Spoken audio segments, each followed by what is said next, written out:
Há 5 camadas na indústria de IA, certo? A energia e a infraestrutura física, o hardware de computação, os dados e as estruturas de software, os modelos fundamentais e, por fim, os aplicativos para o usuário final. Então, na energia e na infraestrutura física, a China tem uma vantagem, porque tem uma matriz energética muito diversificada para produzir eletricidade, certo? Tem fontes renováveis, energia nuclear e também reservas de petróleo. Então, a China está bem preparada para isso, certo?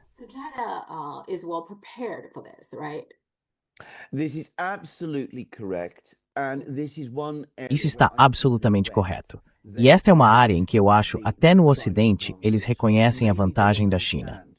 Talvez não entendam toda a extensão dessa vantagem, e eu não acho que entendam como a China se posicionou dessa forma.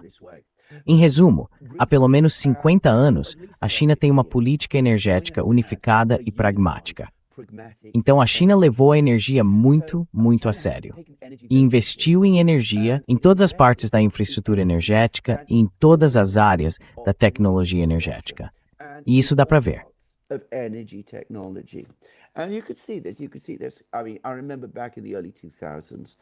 Quer dizer, eu me lembro de que no fim dos anos 1990 e no começo dos anos 2000, havia enormes críticas no Ocidente à barragem das Três Gargantas.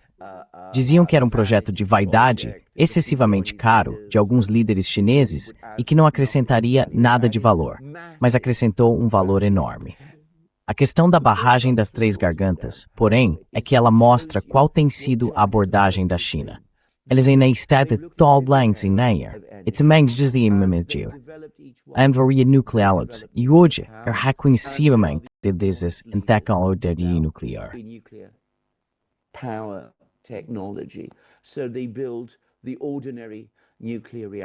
Então eles constroem os reatores nucleares convencionais. Estão trabalhando com reatores de tório e outros tipos de reatores.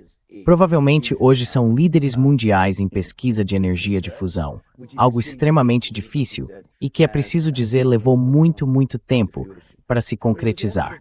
Mas eles não fizeram só isso, quer dizer, como sabemos, também desenvolveram as energias renováveis, a energia solar, os painéis solares. São líderes mundiais em baterias, de longe, os líderes mundiais em baterias. Também são os que melhor integraram baterias, painéis solares e energia eólica aos seus sistemas. E, ao mesmo tempo, não negligenciaram os combustíveis antigos. Mais uma vez, foram muito criticados. Não faz tanto tempo, porque ainda tinham usinas movidas a carvão. Não correram para fechá-las. Elas ainda estão lá.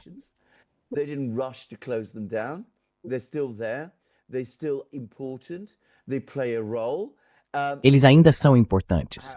Têm um papel a desempenhar. Desenvolveram suas reservas de petróleo de forma muito bem-sucedida e muito eficiente e produzem petróleo. E, claro, têm muito sucesso no gás. Fizeram vários acordos com os russos e também vão importar petróleo e gás da Rússia. Mas o ponto é que eles têm um sistema integrado e muito resiliente. É aí que eu acho que o Ocidente não entende muito bem, porque o sistema é tão diversificado e tão resiliente que também consegue absorver choques energéticos.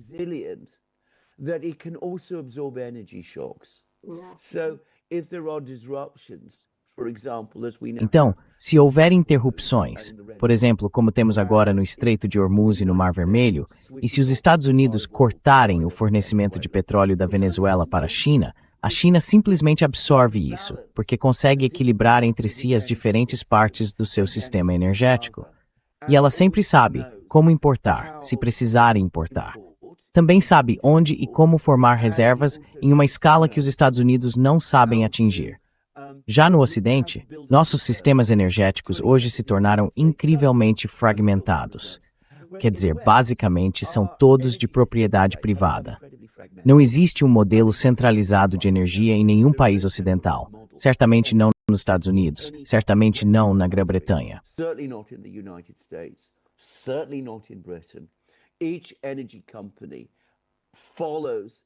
Cada empresa de energia segue seu próprio modelo de lucro, o que tende a fazer com que o investimento seja menor do que deveria. Isso porque gerar lucro e reinvestir esse lucro é mais importante do que investir. E além desse sistema muito fragmentado que temos, também há enormes obsessões ideológicas que nos impedem de fazer as coisas.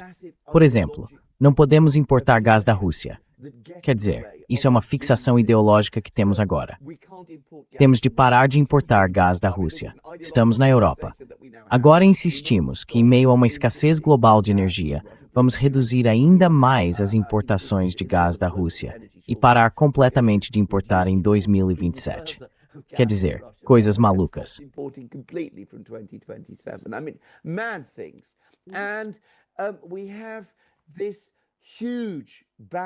Temos essa enorme disputa entre o lobby ecológico, que diz que tudo tem de ser imediato. Temos de fazer uma transição imediata e total para as energias renováveis e esquecer completamente os combustíveis fósseis.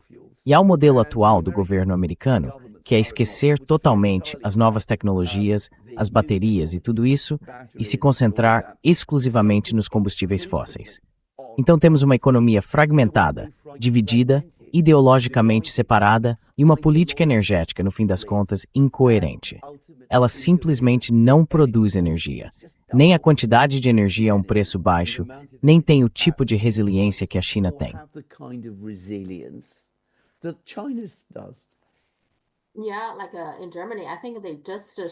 Como na Alemanha, acho que eles acabaram de desativar uma usina a carvão que construíram há, 3 ou 4 anos.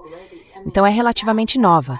Além disso, pelo que entendo, eles já tinham feito muitas melhorias nessa usina. Então ela não é tão ruim quanto a antiga tecnologia a carvão. Mas de algum jeito desativaram a usina mesmo assim, mesmo como você disse, em meio a uma crise energética. Por que fariam isso? Eu não entendo.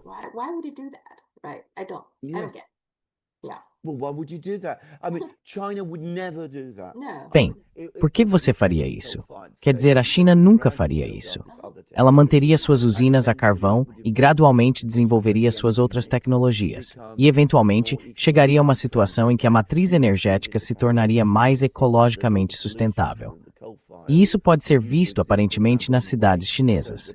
Toda a poluição das queimadas de carvão que existia antes agora desapareceu, de modo que a qualidade do ar melhorou drasticamente nas cidades chinesas. Mas o preço da energia na China continua baixo, e a energia é abundante, porque a China segue uma política energética. Já no Ocidente, nós não seguimos uma política energética.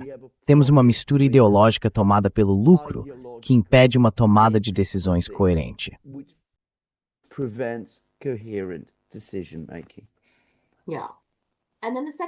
E aí a segunda camada é o hardware de computação. Aqui você tem os chips de memória e as máquinas de litografia que fabricam os chips, certo? E a mais recente inovação. A China vai produzir em massa máquinas DUV, o que aparentemente chocou todo mundo, certo? Então...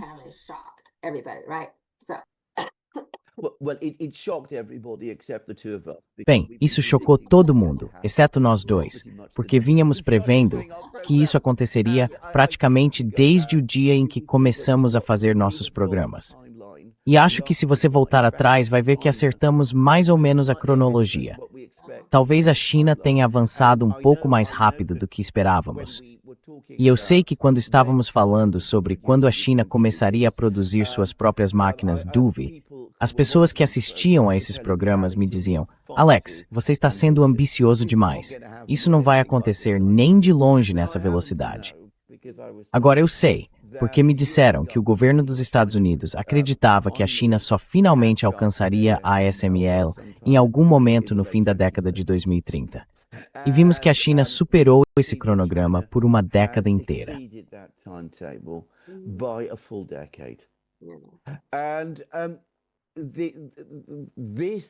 E este é um momento revolucionário. Não dá para exagerar a importância disso. A analogia mais próxima que consigo fazer é com o que aconteceu no fim dos anos 1940, quando os Estados Unidos tinham o monopólio das armas nucleares e esperavam que os soviéticos só alcançassem esse nível em meados dos anos 1950. E, para seu horror, os soviéticos conseguiram testar seu primeiro dispositivo nuclear em 1949, 6 anos antes do que se esperava. Claro, em alguns aspectos, isso é ainda mais consequente, porque, claro, a China tem, quero dizer mais uma vez, a arrogância no Ocidente, A suposição de que a China não seria capaz de produzir essas máquinas, quando ela tem os matemáticos, tem os engenheiros, tem o maior de longe, o maior e mais diversificado sistema de manufatura do mundo.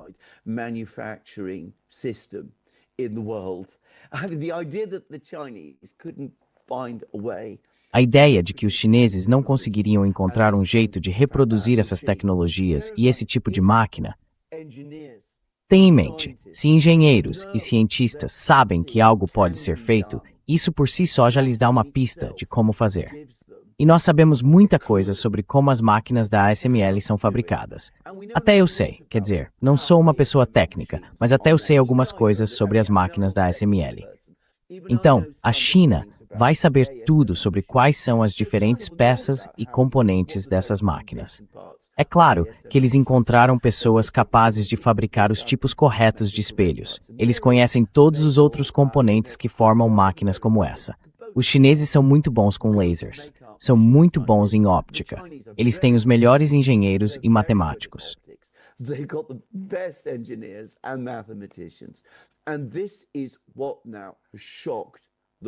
E é isso que agora chocou o Ocidente. Porque a China não só está anos à frente do que se esperava, como se diz que ela vai produzir essas coisas em escala. Porque é isso que a China faz. E eu não sei quantas máquinas a ASML fabrica em um ano. Digamos 10, 20. Provavelmente não chega nem perto disso. Talvez seja bem menos. A China vai fabricar centenas dessas coisas. Ela vai montar linhas de produção. Vai conseguir descobrir como produzir essas coisas em massa, aprimorando cada parte do sistema de produção.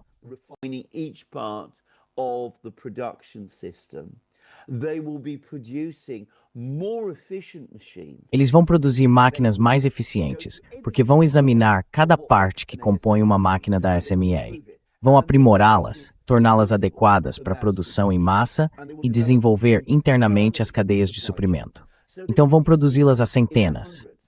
Eles têm os melhores matemáticos, então vão projetar os melhores e mais poderosos chips, melhores do que os que a NVIDIA produz nos Estados Unidos, só para dizer. E vão produzi-los numa escala que nunca vimos. Então, o preço dos chips. E o que as pessoas realmente estão criticando é a superprodução de chips.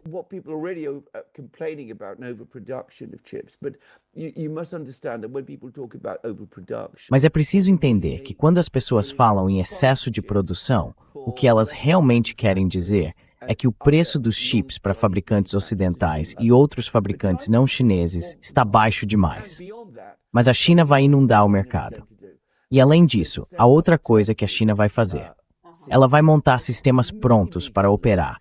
Não imediatamente, não em 2, 3 ou 5 anos, mas eventualmente vai fazer isso, porque é isso que a China faz. E vai exportar essas máquinas a preços que a ASML não consegue igualar. E ela vai fazer isso. Não vai apenas exportar as máquinas, vai produzir todo o ecossistema para fabricar chips.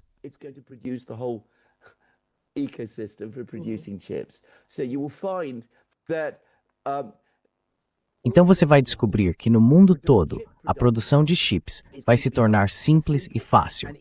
Mas os melhores chips continuarão sendo feitos na China.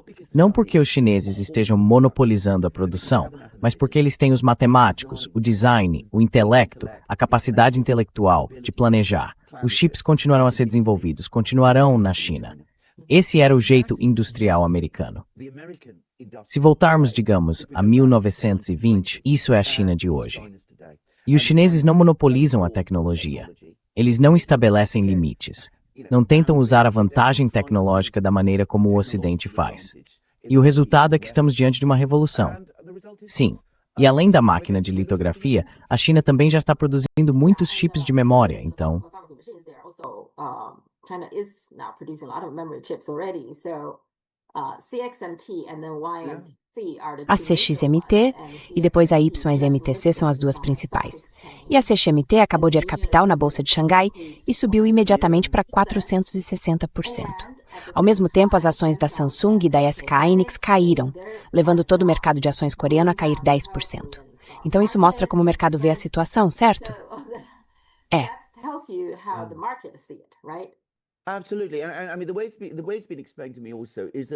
Com certeza. E pelo que também me explicaram, Muitos desses chips que a China produz hoje são, na verdade, mais adequados para certos tipos de processos industriais do que esses chips de altíssimo nível de que estamos falando. Por exemplo, são chips muito bons para robótica industrial e automação industrial.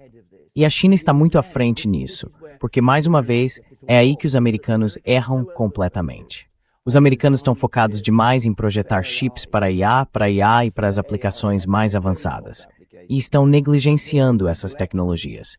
Chips mais robustos, mais resistentes, se quiserem, que são mais adequados para a automação e produção em massa. E nesse campo, a China é, sem qualquer dúvida, líder mundial.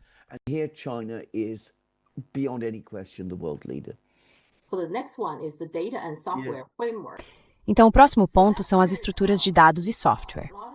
É aí que surgem muitos dos problemas relacionados aos centros de dados, tanto internamente quanto, eu acho, um centro de dados da Amazon não foi bombardeado no Oriente Médio. Então, internacionalmente, há um risco para uma empresa dos Estados Unidos ter centros de dados. E há resistência tanto dentro dos Estados Unidos quanto em outros países. Por exemplo, acho que eles estão tentando construir centros de dados na América do Sul. E muitos moradores locais estão se opondo a isso. E, claro, dentro dos Estados Unidos, muitas comunidades também estão se opondo. A China, por outro lado, tem uma abordagem muito diferente para o centro de dados.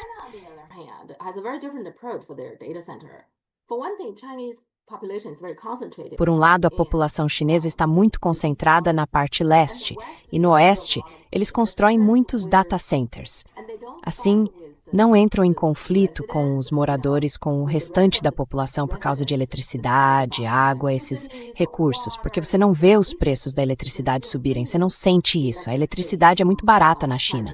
Então, a China meio que isolou todos os seus data centers no oeste. E nas áreas densamente povoadas, as pessoas não são afetadas por isso. Por isso, há menos resistência na China. Além disso, todos eles ficam dentro da China, então estão protegidos dessa forma. Aqui, de novo, acho que a China tem alguma vantagem, não é?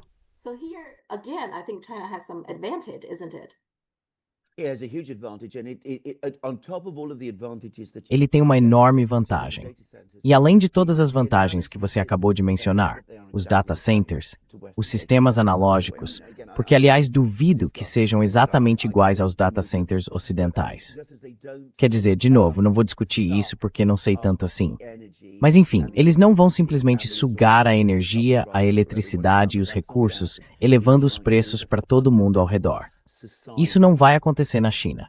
Há uma percepção social fundamentalmente diferente, tanto dentro dos Estados Unidos, quanto ainda mais fora deles. Porque, falando de forma direta, as grandes empresas de tecnologia que estão impulsionando a revolução da IA são profundamente mal vistas e alvo de desconfiança. As pessoas veem todos esses grandes data centers sendo construídos e pensam, esses são capitalistas horríveis, predatórios e exploradores. Exploitative capitalists.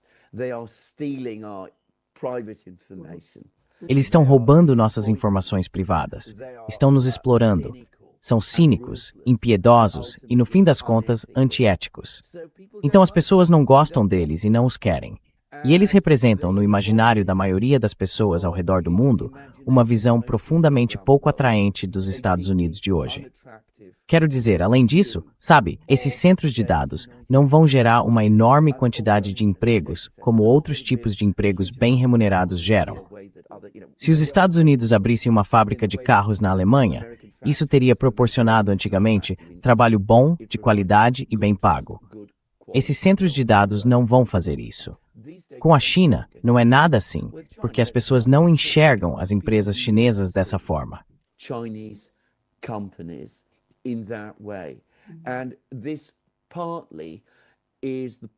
E isso se deve, em parte, à forma muito diferente como a IA foi desenvolvida na China, em comparação com a forma como foi desenvolvida nos Estados Unidos.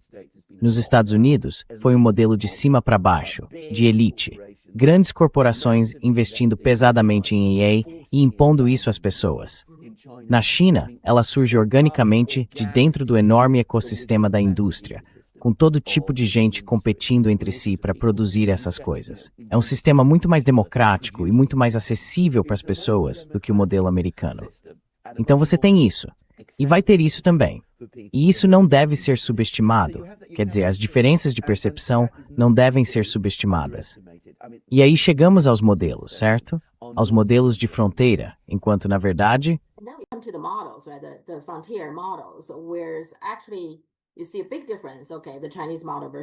você vê uma grande diferença, certo, entre o modelo chinês e o americano. Porque como os chineses foram impedidos de acessar chips de ponta, eles têm que usar chips menos avançados. E estão tentando ser mais eficientes no uso de dados, energia e esse tipo de coisa.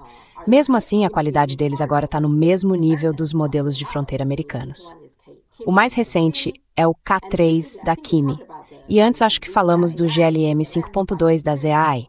Todos eles estão lá em cima. Quer dizer, estão mais ou menos no mesmo nível dos mais recentes da OpenAI ou da Anthropic, mas com modelos muito mais baratos.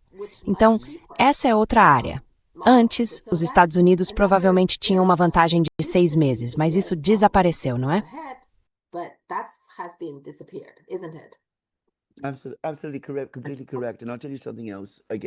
absolutamente correto. Completamente correto. E vou dizer mais uma vez, eu sei disso como alguém da indústria, porque os chineses desenvolveram seus sistemas usando tecnologia mais simples e mais barata. Mesmo à medida que a China adquire a melhor tecnologia e desenvolve a melhor tecnologia, os chips mais potentes e mais bem projetados, essa frugalidade, essa simplicidade nos modelos estará no DNA. Em outras palavras, isso vai continuar, porque é assim que eles fazem. E a prova disso é que se você quiser ver exemplos de como isso funciona, basta olhar para as primeiras décadas da industrialização britânica, americana e mais ainda dos Estados Unidos. Porque a industrialização americana, no fim do século XIX e início do século XX, era exatamente isso. Pegar tecnologias relativamente simples, usar tecnologias relativamente simples, produzi-las em escala de massa e fazer isso de forma barata e eficiente. And doing so cheaply and efficiently. Whereas the British had a more... Enquanto os britânicos tinham um modelo mais caro, usando no fim do século XIX e início do século XX, tecnologias mais caras. Então você poderia dizer que era um produto mais caro, mas no fim das contas, não era tão competitivo quanto o americano. E então os americanos avançaram tecnologicamente. Eles superaram os britânicos em tecnologia, o que aliás aconteceu nos anos 20. E ainda assim, mantiveram as economias de escala, a eficiência e o baixo custo que, àquela altura, já tinham se tornado parte do sistema deles. E isso continuou pelos anos 30, 40, 50 e 60. Depois, a partir dos anos 70, as coisas começaram a mudar. Mas essa é outra história para outro dia. Mas é isso que vai acontecer. Mesmo quando a base tecnológica da China se equiparar à dos Estados Unidos e depois a superar, os modelos chineses continuarão sendo mais eficientes e menos complicados, intelectualmente menos complicados do que os americanos.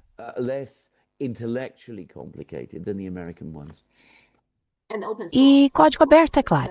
Então, isso é outra coisa, certo? Isso é uma atraente. E código aberto. Dá para comparar assim. Se olharmos para a indústria automobilística, a antiga indústria automobilística, nos anos 1920, o carro americano icônico era o Ford modelo T. O carro britânico icônico era o Rolls-Royce. Você percebe a diferença entre os dois?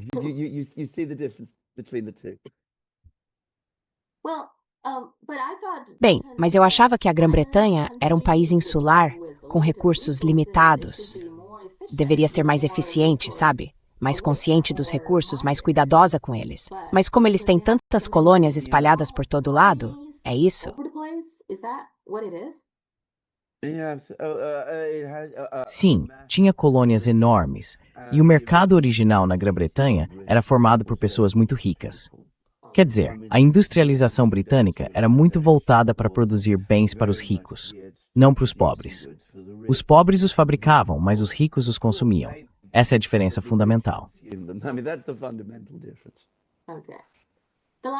Certo. A última categoria são as aplicações para o usuário final. E nesse caso, eu acho que a China também tem uma enorme vantagem, porque é uma potência industrial. Então, muitas das IAs, sejam os modelos, as ferramentas, seja o que for, a China consegue implementá-las muito rapidamente em todos os tipos de indústria, certo? Well, the one follows from the other. I mean, again, Bem, uma coisa decorre da outra. Quero dizer de novo, se você tem uma, quero dizer, tudo de que temos falado até agora é produto do fato de a China ter manufatura em escala. Esse é o enorme recurso fundamental que a China possui e que os Estados Unidos cada vez mais não possuem. Então a China faz as coisas industrialmente, enquanto nos Estados Unidos isso está se tornando cada vez mais artesanal. Em outras palavras, você tem pessoas produzindo coisas de forma industrial, sabe, de um jeito artesanal. Isso parece bom, mas na verdade não é. Quero dizer, você vê isso em setor após setor hoje em dia. E sempre se diz, sabe, a lenda, a ideia é que a produção artesanal sempre vai gerar um produto de qualidade mais alta do que um sistema industrial. Mas isso não é realmente verdade. Pode ser verdade em algumas coisas. that isn't really true. It may be true in some things. I mean, if you want a handmade suit. Quer dizer, se você quer terno sob medida, que a China também produz, aliás, a China tem excelentes alfaiates que fazem ternos maravilhosos.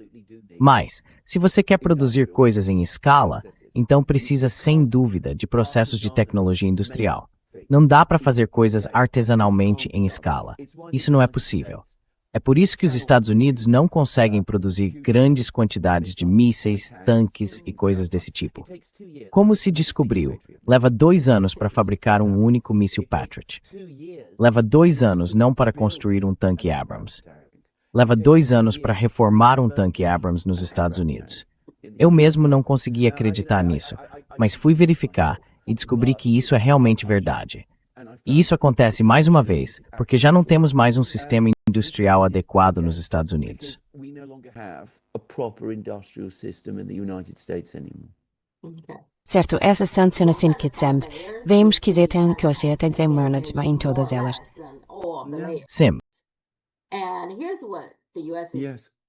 E é assim que os Estados Unidos estão reagindo a tudo isso. Várias coisas estão acontecendo. Uma delas é que há um projeto de lei pendente no Congresso. Ele se chama Lei Match e, essencialmente, proíbe a ASML de vender e prestar manutenção em máquinas DUV. Acho que as máquinas EUV já estão proibidas, mas agora eles querem proibir as máquinas DUV. Só que a China agora está produzindo as próprias máquinas, então essa legislação não consegue acompanhar o desenvolvimento da China. Consegue? No. That's exactly what they're doing. I mean, não, é exatamente isso que eles fazem. Quero dizer, os Estados Unidos têm uma tendência a cair na histeria e na paranoia. Então eles já estão reclamando que, de alguma forma, uma das máquinas da ASML foi parar na China. Uma ideia ridícula. Quero dizer, quando você olha para essas máquinas, como a China poderia ter roubado uma delas? É absurdo.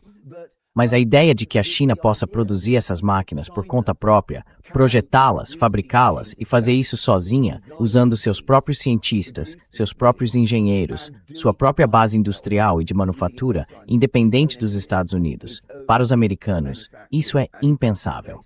Então, antes de mais nada, vamos ter esses projetos de lei estúpidos que o Congresso vai aprovar, sabe, histericamente, proibindo a ASML de fornecer à China uma tecnologia que a China já tem e produz em larga escala. and produces on scale. But secondly, and this is only. Mas em segundo lugar, e isso é só uma questão de tempo, vamos ter uma mania de espionagem e paranoia, como tivemos com as tecnologias nucleares nos anos 50. Então os americanos vão iniciar uma caça em massa. Vão atrás de cientistas holandeses, engenheiros holandeses, cientistas alemães, engenheiros alemães, pessoas como Carl Zeiss e por aí vai, procurando vazamentos e tentando entender como as pessoas transferiram tecnologia para a China, o que permitiu que a China alcançasse o Ocidente dessa forma.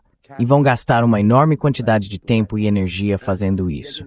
E todo tipo de pessoa inocente vai acabar envolvida nisso. E vidas serão destruídas. And lives are going to be destroyed. And of course the great paradox is that even as they do this, E claro, o grande paradoxo é que mesmo enquanto fazem isso, a China vai avançar ainda mais, porque a China não vai perder tempo com esse tipo de caça às bruxas paranoica. ela vai olhar para isso, tem seus tecnólogos, mas vai avançar para além dessas tecnologias. Agora, sabe, eu converso mais com meus amigos russos. Eles me falam sobre o que a China está fazendo, algo sobre o qual, aliás, eles são muito bem informados. E uma das razões pelas quais eu disse que a China vai avançar com muito sucesso com os DUVs em breve é o que meus amigos russos vêm me dizendo. Isso vai acontecer. E os russos, que também têm, aliás, sua própria indústria de chips e esperam ter seu próprio DUV por volta de 2028, 2029, me dizem que os chineses já estão trabalhando na próxima tecnologia, além dos DUVs.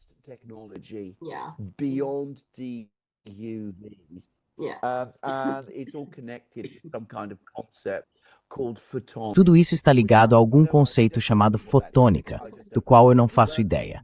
Não me perguntem o que é isso, porque eu simplesmente não sei. Mas ao que tudo indica, isso agora está acontecendo na China. E se a China agora está se equiparando em termos de fabricar chips, da tecnologia para fabricar chips, em 3 anos, e eu não acho que vai demorar muito mais do que isso, eles vão avançar. Na verdade, vão ficar tecnologicamente à frente dos Estados Unidos. Enquanto isso, os Estados Unidos passam todo o tempo perseguindo gente, prendendo pessoas, processando-as, impondo sanções a todo tipo de gente pelo mundo, tentando descobrir o que deu errado, em vez de se perguntarem qual foi o erro que cometemos. Por que estagnamos nessa tecnologia enquanto a China avança?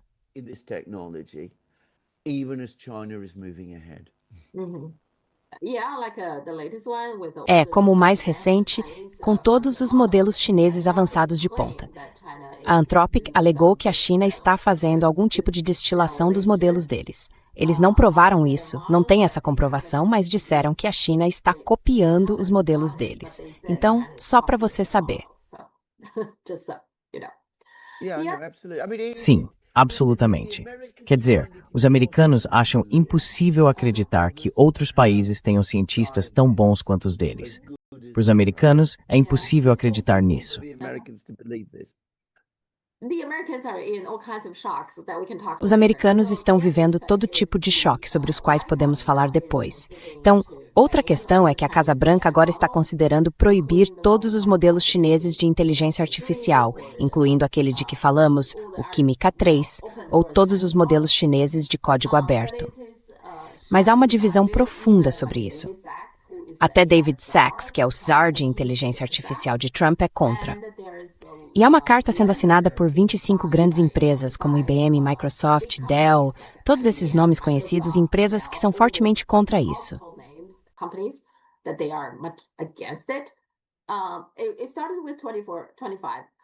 Começou com 24, 25 empresas e depois aumentou rapidamente para 35 empresas, exceto a Anthropic, que é praticamente a única grande que não assinou. Além disso, acho que há outra carta que não recebe tanta atenção, a de 150 pequenas e médias empresas. Elas também assinaram uma carta. E nessa carta, disseram que assim que vocês proibirem os modelos chineses de código aberto, centenas de empresas vão morrer imediatamente. O que isso significa é que esses modelos chineses de código aberto e baratos estão, na verdade, ajudando startups americanas e pequenas e médias empresas a sobreviver. Não é? Não é interessante? To survive, isn't it? Isn't that interesting? It is not just interesting, it is what you would. Não é apenas interessante, é o que se esperaria. É por isso que surgem novos modelos, novas tecnologias, porque há demanda por eles. E quando a economia se desenvolve até certo nível, há demanda, e alguém aparece e oferece a oferta. Então o que está acontecendo agora é que algumas pessoas estúpidas em Washington, talvez nem sejam exatamente estúpidas, mas pensam puramente em termos de rivalidades de poder e geopolítica. Elas dizem para si mesmas, bem, sabe, isso é realmente perigoso, porque agora estamos dependendo desses sistemas chineses e vocês vão ter todas as mesmas histórias que nós temos.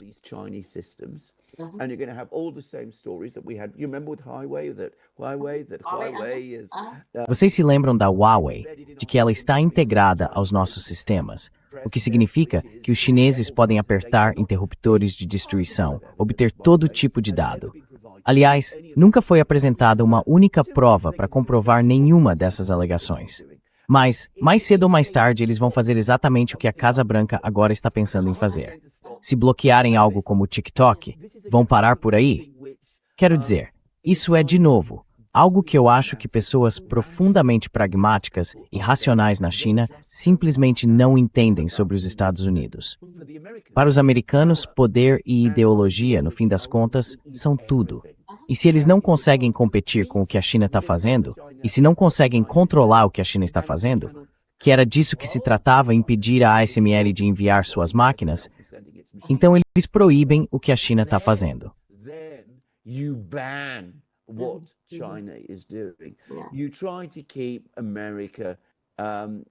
Você tenta manter os Estados Unidos, e não apenas os Estados Unidos, mas também seus aliados, sua esfera de influência, livres de todas essas coisas. E claro, o que acontece então é estagnação e declínio tecnológico. É o modelo atribuído à dinastia Qing no século XVIII. Só que isso é, na verdade, profundamente injusto com a dinastia Qing, como descobri agora. Não foi realmente assim. Mas essa é a crença que as pessoas ainda ensinam umas às outras no Ocidente. Que a China fechou suas portas para as tecnologias ocidentais. E agora, o que realmente está acontecendo, ou melhor, o que de fato está acontecendo, é que o Ocidente está fechando suas portas para a tecnologia da China, que é a melhor.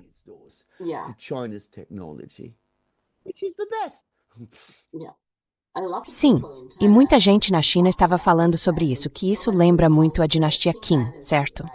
Eles são muito fechados e não querem, sabe, conhecer o Ocidente e coisas assim. Sim, é injusto. Na verdade, isso faz a dinastia Qing, especialmente no século XVIII, parecer muito pior do que ela realmente foi. Muito pior mesmo. Mas, como eu disse, esse é um assunto para outro dia, uma discussão completamente diferente.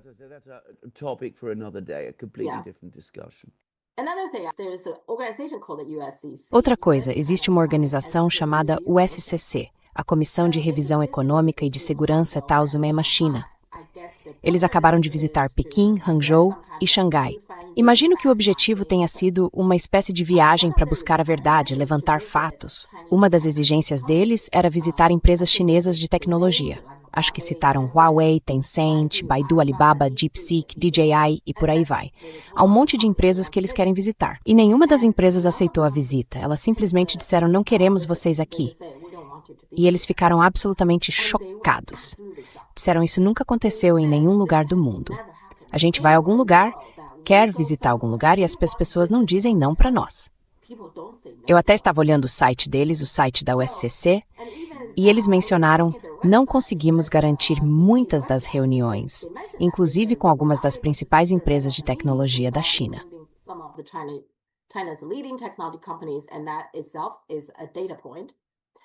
E isso, por si só, já é um dado relevante.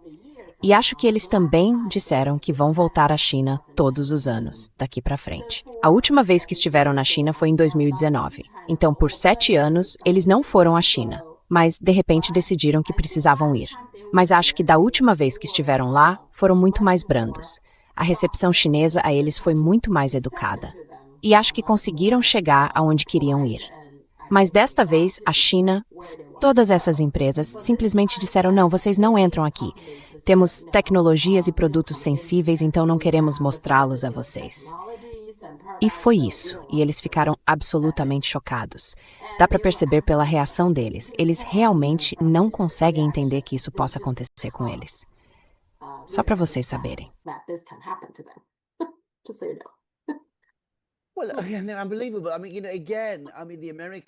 Bem, é inacreditável. Quer dizer, os americanos fazem isso com os outros. Tenho absoluta certeza de que altos funcionários chineses não seriam levados para conhecer os locais tecnológicos mais sensíveis onde os Estados Unidos desenvolvem alta tecnologia. E aí eles ficam chocados quando a China faz isso com eles. Eles tratam a China como inimiga. Sim. E depois ficam espantados que a China tome precauções. Quero dizer, isso diz muita coisa sobre a incapacidade das pessoas no Ocidente de se enxergarem como os outros as enxergam. É simplesmente, quero dizer, é uma falha compulsiva que eles levam aos níveis mais extremos. That they take to the absolute extreme levels. Consider how badly they Veja como eles trataram mal a Huawei, certo? Eles sequestraram Meng Wanzhou, certo? E ainda assim, de alguma forma, acham, posso simplesmente ir à Huawei e fazer uma visita. Por que a Huawei faria isso?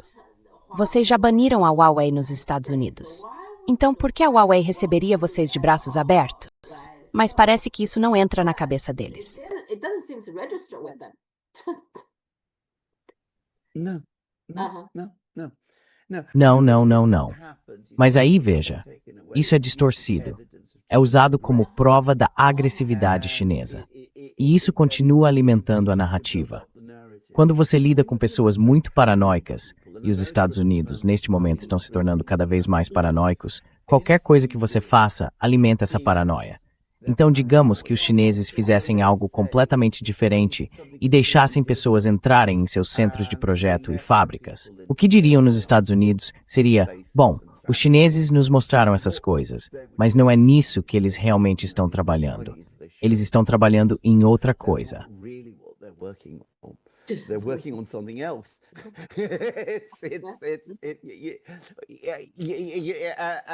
And this is all a Potemkin visit, Potemkin. E essa é toda uma visita de fachada, sabe? Potemkin é tudo para inglês ver, não é real. E nós percebíamos o tempo todo, sabe, o sigilo que existe por trás disso. Então, sabe, se você abre as portas, isso é sinistro. Se fecha as portas, isso é sinistro, porque as pessoas já estão predispostas a esperar que você seja sinistro. Yeah. I think fundamentally, these two Acho que no fundo são duas competições. A China não quer exatamente competir com os Estados Unidos dessa forma. Ela entrou nessa competição meio a contragosto. Mas ainda assim, acho que são dois sistemas, duas escolas de pensamento e duas mentalidades. É uma competição entre filosofias muito diferentes, certo? As empresas dos Estados Unidos querem monopolizar a tecnologia por poder e por dinheiro. Já a China quer resolver problemas com inteligência artificial, certo? E está disposta a compartilhar, usar código aberto e tornar isso o mais acessível possível para todos. Então, acho que essa competição é, na verdade, entre dois tipos de filosofia, não é? kinds of philosophy competition, isn't it? It is completely different. You can compare here. É completamente diferente. Aqui você pode comparar o dragão chinês com o dragão ocidental. No Ocidente também temos dragões, mas eles são muito, muito diferentes dos dragões chineses. Uma das histórias básicas sobre os dragões no Ocidente é que eles são cruéis e gananciosos, e acumulam montes de ouro, e ficam sentados em cima deles. É isso que os dragões ocidentais fazem. Eles entessouram todas as suas riquezas e ficam sentados em cima delas. Não usam, não gastam, apenas guardam tudo, guardam constantemente só para si. Já os dragões chineses, como sabemos, são completamente diferentes. São criaturas muito, fundamentalmente benevolentes. They're fundamentally benevolent creatures. So Então this is the way we É assim que somos no Ocidente. Nós nos agarramos com força ao que temos, o que, claro, significa que isso fica estagnado. Não se desenvolve nem evolui, e nós não compartilhamos isso com os outros. and we don't share it with others. I just read this morning that Anthropic has a project. Acabei de ler essa manhã que a Anthropic tem um projeto chamado Projeto Panamá. O que eles fizeram até agora foi comprar milhões de livros físicos, certo? Livros de papel. E eles contratam fornecedores para desmontá-los, cortando as lombadas e depois digitalizando as páginas. Em seguida, eles trituram esses livros, incluindo alguns muito raros, como livros antigos. E sabe, seja qual for o motivo, acho que, depois que o livro é triturado, são eles que monopolizam o conhecimento contido nele. E aparentemente eles gostam de ter livros mais antigos, porque depois de 2022, suspeitam que muitos livros já estejam usando a IA. Eles não querem usar IA para treinar a IA. Preferem uma inteligência humana mais pura para treinar o modelo deles. Mas, como resultado disso, eles estão destruindo livros, literalmente. Em que tipo de sociedade estamos vivendo agora? Estou chocada. What kind of a society are we living in right now? I'm shocked. Well, absolutely. I mean, Bem, absolutamente. Quer dizer, há um poeta alemão muito famoso que no século XIX disse que quando livros são queimados, as pessoas também acabam sendo queimadas. E isso é absolutamente verdade. Quero dizer, é impossível que algo assim aconteça na China. A ideia de destruir livros é tão contrária a toda a tradição cultural chinesa que chocaria profundamente as pessoas na China se acontecesse. E a China não pensa dessa forma, de jeito nenhum.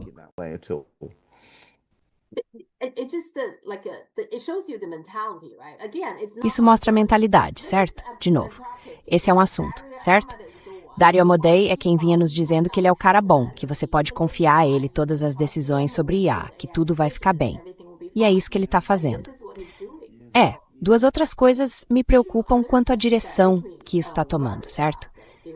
Então, Annie Jacobson, que escreveu um livro chamado Guerra Nuclear, um Cenário, recentemente escreveu outro livro chamado A Guerra Biológica, um Cenário.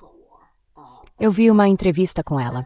Ela disse que teve recentemente uma reunião com o Pentágono e com algumas outras pessoas também, e o tema era IA e armas biológicas. Ela disse que as pessoas no Pentágono disseram a ela que neste momento o Pentágono não consegue fazer com que as 6 principais empresas de IA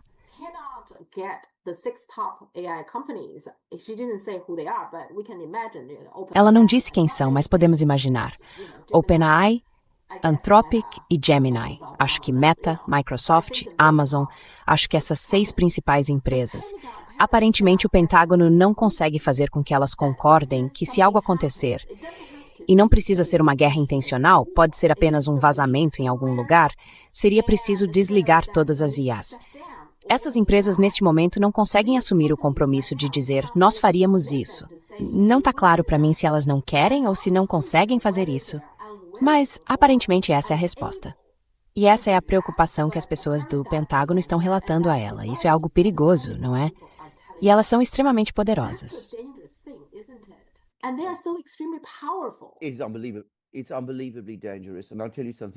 É inacreditavelmente perigoso. E vou dizer mais uma coisa. É o tipo de assunto que deveria estar em debate público, sendo muito mais falado e discutido. E se o Pentágono tem essas preocupações, o Pentágono deveria torná-las públicas. E em qualquer sistema político dos Estados Unidos que funcionasse adequadamente, o Pentágono deveria reportar isso ao Congresso. E o Congresso deveria convocar os líderes de todas essas empresas e pedir que se expliquem. Então, repito, em primeiro lugar, é inacreditavelmente perigoso. Mas em segundo lugar, é mais uma prova da natureza profundamente disfuncional do sistema político americano.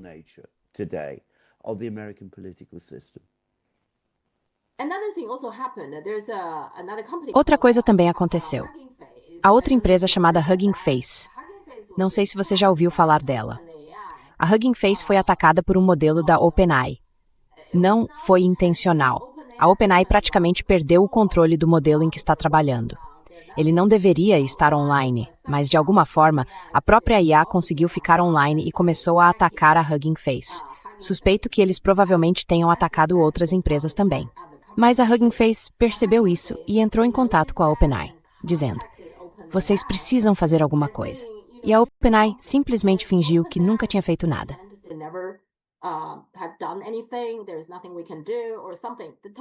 Não há nada que possamos fazer ou algo assim. Totalmente ignorante. Então, no fim das contas, a Hugging Face estava usando o modelo chinês. Neste caso, acho que eles usaram esse GLM 4.5 modelo chinês para se defender do ataque da OpenAI. Fiquei com a suspeita de que, mais cedo ou mais tarde, essas empresas vão estragar tudo. Vão criar uma grande bagunça. Lembra que falamos de O Grande Gatsby, do Tom e da Daisy? Eles vão criar uma grande bagunça e esperar que a China resolva a situação. Isso não é um perigo real aqui?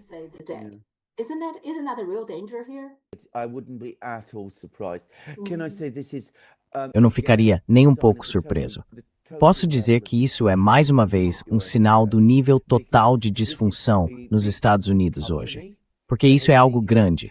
Agir de uma forma totalmente irresponsável, absolutamente imprudente. Eles conseguem fazer isso porque se consideram completamente isentos de prestar contas. Podem fazer o que quiserem e sabem perfeitamente que o sistema jurídico que não há controles legais sobre eles. Não existe nenhuma autoridade capaz de controlá-los ou fiscalizá-los. E quero dizer, eles não são empresas no sentido aceito da palavra. São oligarcas. São um sistema oligárquico que agora está se desenvolvendo nos Estados Unidos.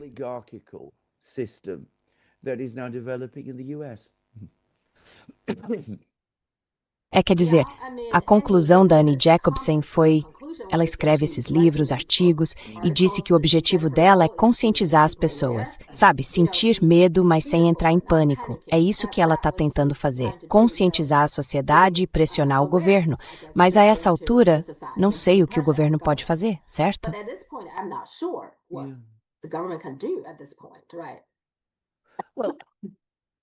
Bem, eu não acho que o governo vá fazer nada. E também não acho que a mídia vá cobrir isso, nem dar a isso nada parecido com a atenção que precisa. Então toda essa história vai desaparecer sem deixar rastro, porque é isso que sempre acontece. Certo. Antes de deixar você ir, duas coisas. O Reino Unido finalmente tem um novo primeiro-ministro. Eu sei que você não tem grandes expectativas em relação a esse cara, mas qual é a sua impressão geral até agora?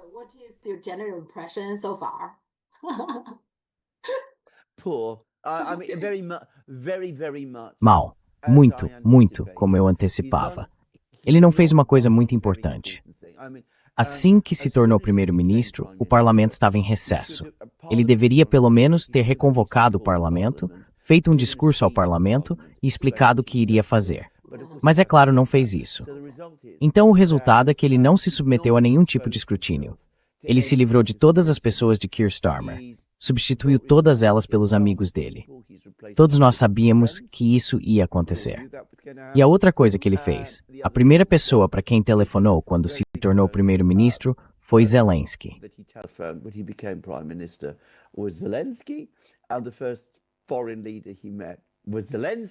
E o primeiro líder estrangeiro com quem ele se encontrou foi o Zelensky. E ele fez todo tipo de promessa ao Zelensky de continuar exatamente como antes. Então quer dizer, nada de substancial vai mudar. E não há plano nenhum para uma mudança de verdade. Fala-se muito em impostos mais altos no outono, mas é só isso. Quer dizer, ele não tem um plano. O objetivo dele, no fim das contas, era se tornar primeiro-ministro. Eu realmente acho que a eleição, e depois estar no cargo, parecem mais importantes do que realmente governar o país. Em muitos casos, infelizmente.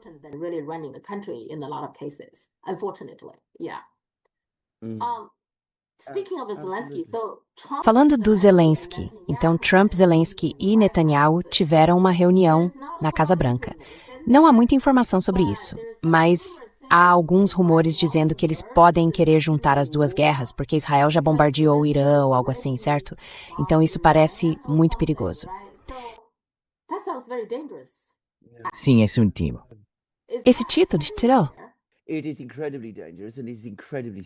Isso é incrivelmente perigoso e incrivelmente estúpido. Então você tem duas guerras. Está perdendo as duas. E o que faz? Junta as duas para enfrentar literalmente os iranianos e os russos ao mesmo tempo. Quer dizer, isso já é uma loucura, mas dá para ver o que Zelensky está tentando fazer. Ele vem tentando fazer isso basicamente desde o primeiro dia do início da guerra na Ucrânia. Ele está tentando arrastar os Estados Unidos para a guerra porque ele sabe, que essa é a única maneira de derrotar os russos no fim. Então ele diz aos americanos: os iranianos são meus inimigos porque são amigos dos russos. Então vocês têm que lutar contra eles, porque têm que lutar contra os russos, já que nós estamos lá, lutando com vocês contra os iranianos.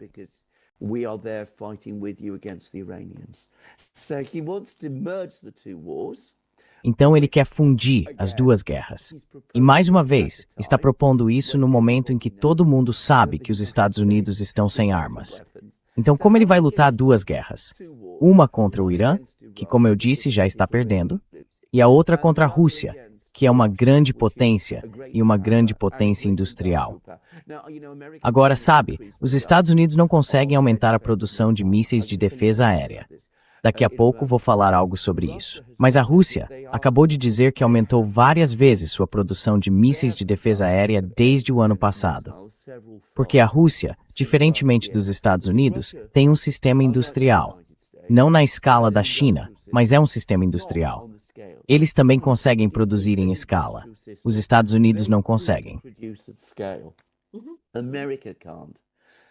So what Então, como? Que pessoa racional sequer consideraria essa ideia? Que pessoa racional sequer se reuniria com Zelensky e o incentivaria a pensar desse jeito? Agora, houve uma série de artigos na Reuters e no Financial Times. Estamos voltando ao tema das terras raras. Lembrem-se, nós discutimos isso. Em primeiro lugar, o setor está dizendo a Trump: o senhor queria que nós lhe garantíssemos autossuficiência completa até 2027. Bem, sentimos muito, senhor presidente, mas isso é impossível. Não dá para fazer. Estamos anos e anos e anos atrasados. E, na verdade, em algumas terras raras, a situação está piorando. Aliás, está piorando muito. Porque eu li um artigo no Financial Times, um artigo muito longo, muito confuso, e ele falava sobre como as indústrias no Ocidente estão agora em pânico e histeria por causa das terras raras. panic and hysteria about rare earths. And every time, apparently, you now apply a company. E ao que parece, toda vez que uma empresa solicita terras raras à China agora, há um processo de licenciamento enorme e complexo. Você tem que passar por toda a burocracia, tem que explicar exatamente para que vai usar as terras raras, e tem que dar garantias absolutas de que elas não serão usadas na produção militar. E ao que parece, os chineses têm todo tipo de sistema de verificação. Eles sabem exatamente para onde as terras raras estão indo. Então, o complexo militar industrial dos Estados Unidos está ficando sem terras raras. Eu suspeitava que fosse esse o caso, mas isso está acontecendo cada vez mais agora. Ninguém quer falar sobre isso, mas não tenho dúvida de que isso está ocorrendo. Então, além de tudo isso, agora querem fundir as duas guerras. Quer dizer, não estamos lidando com pessoas racionais. We are not dealing with rational people.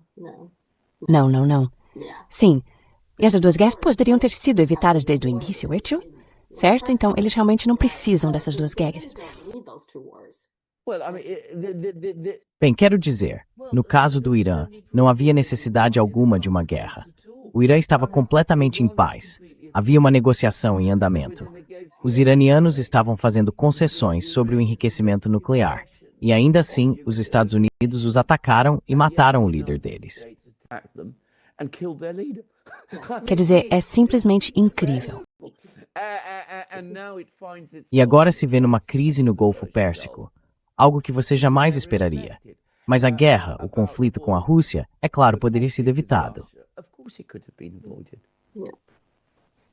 Anyway. De qualquer forma, vamos ver o que o Trump vai fazer para fundir as duas guerras e para onde vamos a partir daí, certo? Então, enquanto isso, vamos ver se as empresas de IA continuam fazendo besteira, porque se elas têm o caso Huggins, vão ter mais casos como esse. Então, vamos ver. Com certeza. Foi bom ver você. Muito obrigada. Absolutely. Okay. Good to see you and speak Yeah, to good you to see today. you. Thank you so much.